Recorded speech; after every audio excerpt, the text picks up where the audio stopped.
नमस्कार दोस्तों, स्वागत है आपका एक और नए वीडियो में। अभी कुछ दिन पहले ना मैंने एक केस देखा था गुड़गांव का। एक फादर ने अपनी बेटी को गोली मार के उसकी हत्या कर दी थी। वो बेटी एक टेनिस प्लेयर थी, इंटरनेशनल लेवल पे वो खेल चुकी थी और उसके पिता ने उसको सिर्फ इसलिए मार दिया कि उसके पिता को लोगों के ताने सुनने पड़ रहे थे, सोसाइटी के ताने सुनने पड़ रहे थे कि तुम अपनी बेटी की कमाई खा रहे हो।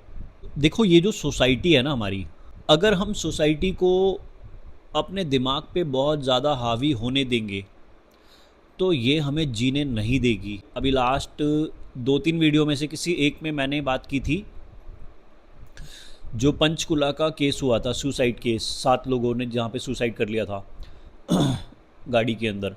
वो भी सोसाइटी का ही कारण है। हमें दिख रहा है कि उसने लोन लिया था, लेकिन बात सिर्फ इतनी नहीं थी। लोन उसने लिया ही क्यों?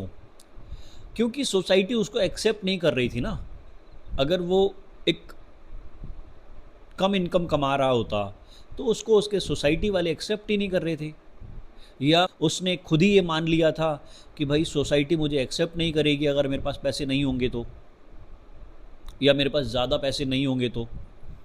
खैर देखो, ये बात बिल्कुल सच है कि आपके पास अगर पैसे नहीं हैं तो सोसाइटी में आपको एक्सेप्टेंस नहीं मिलेगी,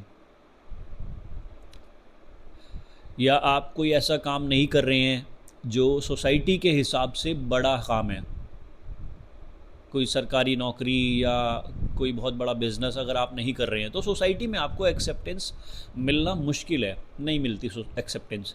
तो वो पंचकुला का जो सुसाइड केस था उसके लिए भी सोसाइटी एक बहुत बड़ा कारण बनी, और ये जो गुड़गांव में टेनिस प्लेयर वाला केस हुआ इसके लिए भी सोसाइटी ही एक बहुत बड़ा कारण है।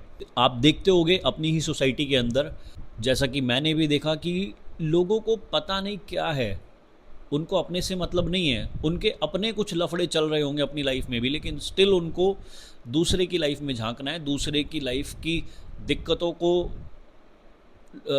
डिस्कस करना है, ठीक है। और उसमें कुछ कमी निकल रही है तो फिर उसके बाद फिर उनको ताने देने हैं, चाहे साला अपनी लाइफ में पूरी तरह से भसड़ मची हो, लेकिन हमें दूसरे को बोलने के लिए मौका मिल जाता है बस।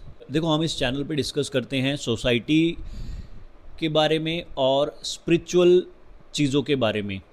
अभी तक मैंने इस चैनल पे वैसे स्पिरिचुअल कंटेंट नहीं डाला है, तो मैं वो भी आगे डालूँगा। बाकी सोसाइटी के मुद्दों से रिलेटेड मैंने 3-4 अभी वीडियोस डाल दिए हैं इस पे, और साथ साथ मैं स्पिरिचुअल वीडियोस भी अपलोड करता रहूँगा। तो जैसा कि हम बात कर रहे हैं कि यार सोसाइटी के कारण आदमी सुसाइड कर रहा है, मर्डर कर रहा है, तो ये चीज़ें ना यार, ये हमेशा चलती रहेंगी, क्योंकि सोसाइटी को तो कोई नहीं बदल सकता, समाज को कोई नहीं बदल सकता। आपको अपने लेवल पे चीज़ें सही करनी होंगी। सही कैसे होंगी? आपको फ़र्क नहीं पड़ना चाहिए कि सोसाइटी क्या सोचती है, वो मेरे बारे में क्या सोचता है, मेरी इमेज कैसी है लोगों के सामने। ये सब बकवास बातें हैं, इन सब का कोई मतलब नहीं है। क्योंकि अगर आप इन्हीं चीज़ों में अटके रहोगे ना तो आप अपनी ज़िंदगी अच्छे से जी पाओगे और ना ही खुश रह पाओगे।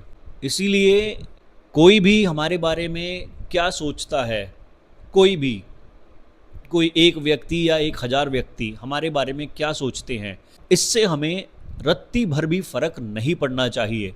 देखो, लोगों ने अपने दिमाग में आपकी क्या इमेज बनाई हुई है, वो उनकी खुद की इमेजिनेशन के आधार पे उन्होंने बनाई है। कि किसी ने आपको एक बार एक बच्चे को डांटते हुए देख लिया, उसने आपकी इमेज बना ली कि भैया आप तो बहुत ही गुस्सैल आदमी हो। लोग ऐसे ही तो इमेज बनाते हैं, लेकिन वो ये देखेंगे नहीं कि दूसरी साइड क्या है। हो सकता है वो बच्चा कुछ गलत करने जा रहा हो सकता है वो बच्चा सड़क पे भाग रहा हो, ठीक है, उसकी वजह से आप उसको डांट रहे हो, लेकिन आपकी इमेज बन जाएगी कि आप बहुत गुस्सैल आदमी हो। तो किसी के भी दिमाग में हमारी जो इमेज बनती है ना, वो बस ऐसे ही बनती है। कोई भी आपको 100% नहीं जानता, वो कुछ कुछ इंसिडेंट्स के हिसाब से आपको पकड़ता है, आपको जज करने लग जाता है।